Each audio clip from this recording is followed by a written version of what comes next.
This is the tale of the navigator who crossed the ice walls, part 2.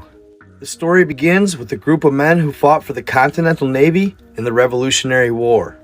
During the war, the men were telling naval stories when it came to Captain Butler, and Butler talked about lands that he knew possibly existed beyond Antarctica, beyond the ice wall.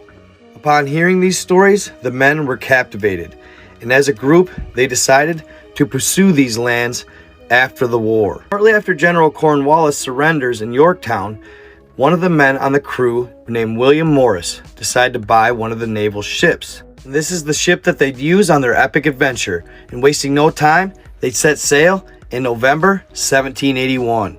They'd shove off in Charleston, North Carolina, and 6 months later, they'd sail around South America, and they'd end up at the William Morris Strait right here. And in late spring, early summer 1782, as the ice caps melted, a current would pull them through the ice wall, and they'd end up in the waters unknown.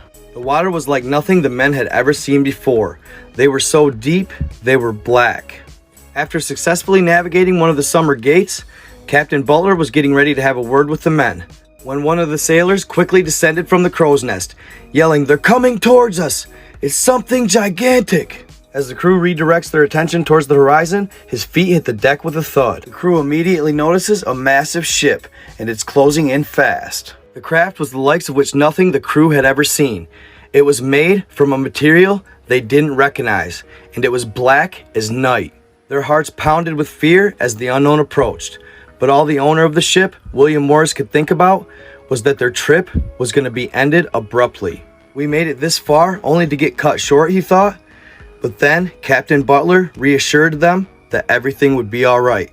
Just stay calm. A sense of relief swept over Mr. Morris, but he was still fearful of what was to come. At this point, the ship was just a couple hundred yards out, when suddenly it emitted a sound like nothing they've ever heard. It pierced the airwaves, almost bringing the men to their knees. Luckily, just moments later, the sound stopped. That's when a loud voice with a perfect English accent emitted from some kind of horn. "Dear gentlemen from the walled lands, some of our men are coming down to approach your boat.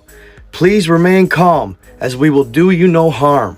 The message sent a chill down the crew's spine, unsure as to whether or not they were going to attack. At this point, they knew there was no escape.